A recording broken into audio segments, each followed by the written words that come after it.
Kamaljit Bordoloi success পইণ্টলৈ সকলোকে পুনৰ এবাৰ স্বাগতম জনাইছোঁ। আজি আমি এইচএছ ফাৰ্ষ্ট ইয়েৰ একাউণ্টেঞ্চিৰ দুটা টপিকৰ ওপৰত ডিছকাছ কৰিম। এটা হৈছে মিনিং অফ বুক কিপিং আৰু আনটো হৈছে objective of book keeping. Meaning of book keeping মানে হৈছে হিচাপ ৰক্ষণৰ অৰ্থ বা হিচাপ ৰক্ষণৰ সংজ্ঞা, আৰু অবজেক্টিভ অফ বুক কিপিং মানে হৈছে হিচাপ ৰক্ষণৰ উদ্দেশ্যসমূহ। এতিয়া আমাৰ ইয়াত কৈছে মিনিং অফ বুক কিপিং। মই ইংলিছ মিডিয়ামত এনচাৰটো লিখি দিছোঁ আৰু মই এইখিনি আছামিজটো কৈ দিম, আৰু ইংলিছ মিডিয়ামৰখিনিও বিবিধাম ছাৰৰ বুকখনৰ পৰা আৰু আছামিজ মিডিয়ামখিনিয়ে চিনাম বৈদ্য বুক ছাৰৰ বুকখনৰ পৰা গোটেইখিনি পাই যাবা। মই বুজাই দিছোঁ প্ৰথমতে। একেলগে বহুকেইটা টপিক একাউণ্টেঞ্চি একেলগে কৰাটো দিগদাৰ হয়, গতিকে এটা এটাকৈ মই কৰি যাম, তোমালোকে ৰেগুলাৰলি ভিডিঅ'বিলাক চাই যাবা। ইয়াত হৈছে ফাৰ্ষ্টতে কৈছে মিনিং অফ বুক কিপিঙত কৈছে book keeping is the art of keeping accounts in a regular and systematic manner. Then para change কৰি লিখা গৈছে যে book keeping is the science and art of correctly recording in the books of account all those business transaction that result in the transfer of money and money's worth. That means আমাক ইয়াত এইটোৱে কৈছে যে যিমানবিলাক বিজনেছত transaction হ'ব, all transaction কিহৰ through দি হ'ব? অল ট্ৰেনজেকশ্যনছ আৰ ডান থ্ৰু মানি। হয়তো কিবা পাৰ্চেছ কৰিব, কিবা চেল কৰিব, কিবা বেচিছে, কিবা কিনিছে, সকলোবিলাকতে কি ৰিলেটেড হৈ থাকিব? সকলোবিলাকতে কি ৰিলেটেড হৈ থাকিব? মানি ৰিলেটেড হৈ থাকিব। বুক কিপিঙত কৈছে যে মানি ৰিলেটেড এটা বিজনেছত যিমানবিলাক ট্ৰেনজেকশ্যন হ'ব, সেই ট্ৰেনজেকশ্যনবিলাকক শুদ্ধভাৱে, সঠিকভাৱে, ৰেগুলাৰলি আৰু এটা ছিষ্টেমত লিখি ৰখাৰ যি কলা আৰু বিজ্ঞান, তাকেই কি বুলি কোৱা হয় বুলি কৈছে? হিচাপ ৰক্ষণ বা বুক কিপিং বুলি কোৱা হয়। সেইটো কাৰণে কৈছে যে book keeping is the art. কি art? Book keeping is the art of keeping the accounts in a regular and systematic manner or in a systematic way. একাউণ্টবিলাক ৰেগুলাৰ আৰু চিষ্টেমেটিক ৱেত ৰখাৰ যিটো এটা কলা বা আৰ্ট, সেইটোকে কি বুলি কোৱা হয়?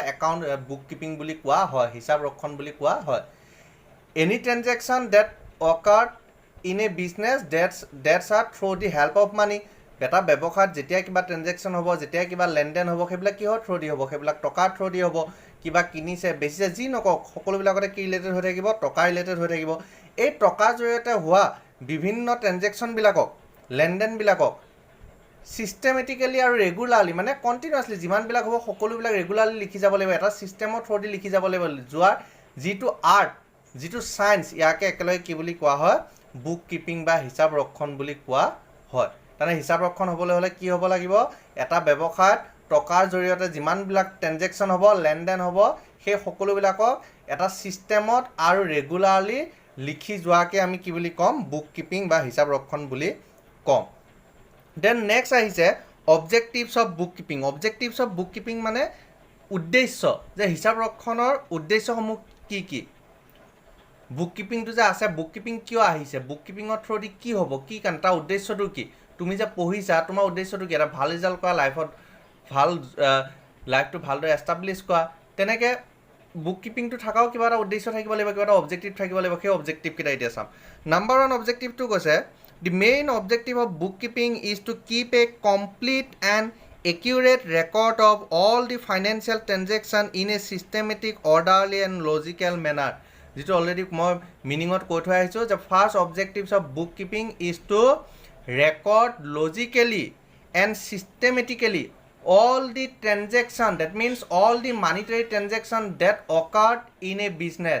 এটা ব্যৱসায়ত যিমানবিলাক একাউণ্টছ হ'ব, এটা ব্যৱসায়ত যিমানবিলাক ট্ৰেনজেকশ্যন হ'ব, which are occurred with the help of money, যিবিলাক টকাৰ জৰিয়তে হ'ব, সেইবিলাকক logically, systematically as a financial transaction শুদ্ধভাৱে ৰেকৰ্ড কৰাটো হৈছে বুক কিপিঙৰ কি প্ৰধান উদ্দেশ্য। The first objective of book keeping is two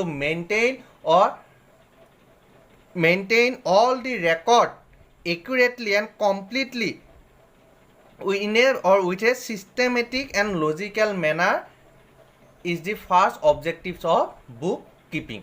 Okay, then the next objective of bookkeeping is to ascertain the overall effect of all recorded transaction on the financial statement of the company.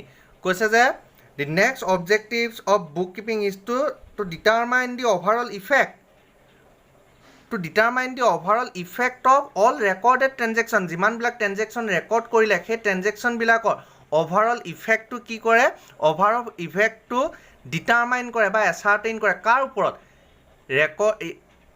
effect of all the recorded transaction on the financial statement of the company এতিয়া আমি জানিব লাগিব যে এটা কোম্পানীৰ financial statement বিলাক কি কি এটা কোম্পানী যে ফাইনেন্সিয়েল ষ্টেটমেন্ট বুলি ক'ব তাত প্ৰফিট এণ্ড লছ একাউণ্ট থাকিব ট্ৰেডিং একাউণ্ট থাকিব বেলেন্স শ্বীট থাকিব এই যিমান বিলাক ট্ৰানজেকশ্যন বুক কিপিঙৰ থ্ৰু দি ৰেকৰ্ড কৰা হ'ল সেই ওভাৰঅল ট্ৰানজেকশ্যন বিলাকে এটা কোম্পানীৰ বেলেন্স শ্বীটত এটা কোম্পানীৰ প্ৰফিট এণ্ড লছ একাউণ্টত বা এটা কোম্পানীৰ ট্ৰেডিং একাউণ্টত এইবিলাকক কেনেকুৱা ধৰণৰ ইফেক্ট পেলাইছে সেই ইফেক্টটো ডিটাৰমাইন কৰাটো another objectives of bookkeeping. Then third objective of bookkeeping is to classify all the identified transaction into three types: personal, real and nominal account as per their nature and records them accordingly in permanent book. কৈছে যে to classify all the identified transaction into three types যিমান বিলাক transaction identify কৰা গ'ল সেই ট্ৰানজেকশ্যনবিলাকক তিনিটা টাইপত ভাগ কৰিব দিছে মই অলৰেডি জানলেণ্টি শিকাওঁতে যিটো ভিডিঅ' দিছিলোঁ তাত মই এইকেইটা একাউণ্টৰ কথা কৈছিলোঁ যে যিমানবিলাক ট্ৰানজেকশ্যন এটা কোম্পানীত বা এটা অৰ্গেনাইজেশ্যনত হ'ব মানিটৰী ট্ৰানজেকশ্যন সেইবিলাকক তিনিটা ভাগত ভাগ কৰিব দিছে one is personal one is real and one is nominal কেনেকৈ ভাগ কৰিব দিছে depending on the nature of the ট্ৰানজেকশ্যনৰ নেচাৰৰ ওপৰত ডিপেণ্ড কৰি এতিয়া কেনেকৈ ভাগ কৰে পাৰ্চনেল কোনবিলাক ৰিয়েল কোনবিলাক নমিনেল কোনবিলাক মই প্ৰিভিয়াছ ভিডিঅ'টো চাই ল'বা মেথডৰ ৰুল অফ জাৰ্নেলাইজিং যিটো মই ভিডিঅ' দি থৈ দিছিলোঁ সেইটো যে ভিডিঅ'ত চাই ল'বা তাত গোটেইখিনি দিয়া আছে যে কেনেকুৱা ট্ৰানজেকশ্যনৰ নেচাৰৰ ওপৰত ডিপেণ্ড কৰি কেনেকৈ এটা ট্ৰানজেকশ্যন আমি পাৰ্চনেল বুলি কওঁ কোনবোৰ ট্ৰানজেকশ্যনক আমি ৰিয়েল বুলি কওঁ বা কোনবিলাক ট্ৰানজেকশ্যনক আমি কি বুলি কওঁ নমিনেল বুলি কওঁ ইয়াত সেইটোৱে কৈছে যে to classify all the identified transaction into three type তিনিটা টাইপ কি one is personal another one is real and another one is nominal কাৰ ওপৰত ডিপেণ্ড কৰি on the nature of the ট্ৰানজেকশ্যনটোৰ যিটো প্ৰকৃতি ট্ৰানজেকশ্যনটোৰ ওপৰত ডিপেণ্ড কৰি পেলাই ট্ৰানজেকশ্যনবিলাকৰ তিনিটা ভাগত ভাগ কৰে কাৰ উদ্দেশ্যটো ভাগ কৰাটো বুক কিপিঙৰ পাৰ্টকেইটা কি one is personal one is real another one is nominal and record them accordingly in permanent book আৰু পাৰ্মানেণ্টলি সেইবিলাকক কি কৰে ৰেকৰ্ড কৰে পাৰ্মানেণ্টলি ৰেকৰ্ড কৰে মানে কি সেইবিলাকক ফিক্সকৈ লিখি থৈ দিয়ে যাতে কি হৈ নাযায় ৰেকৰ্ডবিলাক ইন ফিউচাৰ ৰেফাৰেঞ্চৰ কাৰণে ৰেকৰ্ডবিলাক কি থাকে এভেইলেবল থাকে then next objectives of bookkeeping is the bookkeeping help to prepare different statement to summarize present and interpret the financial information contained in the routine records কৈছে যে bookkeeping helps to prepare different statement to summarize present and interpret the final information contained in the routine record এইটোৱে কৈছে bookkeeping help কৰে কি কৰাত help কৰে to prepare different statement that means bookkeeping helps in the preparation of different financial statement of the company এটা company এটা অৰ্গেনাইজেশ্যনৰ যিমানবিলাক different financial statement আছে সেইবিলাক প্ৰিপেৰেশ্যনত হেল্প কৰাটো কাৰ অবজেক্টিভ হয় বুককিপিঙৰ অবজেক্টিভ হয় কিয় হেল্প কৰে যাতে প্ৰেজেণ্ট যিমানবিলাক ইনফৰমেশ্যন হ'ব সেই ইনফৰমেশ্যনবিলাক ৰেকৰ্ড কৰি থ'ব পাৰে আৰু সেইবিলাক ইণ্টাৰপ্ৰিটেশ্যনৰ থ্ৰু দি সেই ইনফৰমেশ্যনবিলাক ৰেকৰ্ড কৰি সেইবিলাক ইণ্টাৰপ্ৰিটেশ্যনৰ থ্ৰু দি ইন ফিউচাৰ প্ৰিফাৰেঞ্চত কামত লগাব পাৰে ইয়াত বুক কিপিঙে হেল্প কৰে বুলি কৈছে book keeping help in the preparation of different financial statement of A company এটা কোম্পানী যিমানবিলাক ডিফাৰেণ্ট ফাইনেন্সিয়েল ষ্টেটমেণ্ট আছে সেইবিলাক প্ৰিপেৰেশ্যনত বুক কিপিঙে হেল্প কৰিছে আৰু প্ৰিপেৰেশ্যন কি কাৰণে কৰে ফাইনেন্সিয়েল ষ্টেটমেণ্টবিলাক কি কাৰণে প্ৰিপেয়াৰ কৰে যিবিলাক প্ৰেজেণ্ট ইনফৰমেশ্যন আছে প্ৰেজেণ্ট ডাটা আছে সেইবিলাক তাত কি কৰে ৰেকৰ্ড কৰে ইণ্টাৰপ্ৰেট কৰে যাতে সেইবিলাক ফিউচাৰ ৰেফাৰেঞ্চত কি আহিব পাৰে কামত আহিব পাৰে okay that's Y it is the meaning of bookkeeping and the next ones are the objectives of bookkeeping point khini moi explanation kori disu english or moi jikhini ase moi likhe disu assamese khini moi koi disu bividam sir book khonoto pai jaba aru seniam boidya sir book khonoto pai jaba ekhini logote mur jitu center asile success point boli pela success point coaching center jagiudor ami ba eta new branch morigaon town to start korisu higher secondary first year second year up to BCom BA accountancy business study banking different BCom subjects and economics geography political science physics chemistry maths all subject or ekdom nominal fees tuition available hobo quality demo class dia jabo tat gom pabo hokolwe aru আমি continuously ক্লাছবোৰ কৰি আহি আছিলোঁ জাগিৰোডত। এতিয়া আমি newly branch start কৰিছোঁ।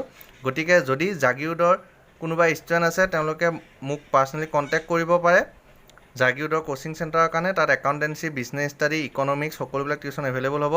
Accountancy tuition খুব সোনকালৰ পৰা এতিয়া আৰম্ভ হ'ব আগষ্টৰ মাহৰ পৰা। আৰু মৰিগাঁৱত যিটো ব্ৰাঞ্চ ষ্টাৰ্ট কৰিছোঁ, মৰিগাঁও ব্ৰাঞ্চটোতো আগষ্টৰ পৰাই টিউশ্যনবিলাক ষ্টাৰ্ট হ'ব। গতিকে মৰিগাঁৱৰ যদি কোনোবা ষ্টুডেণ্ট আছে তেন্তে সেইসকল ষ্টুডেণ্টটো মোক কণ্টেক্ট কৰিব পাৰিব। Thank U.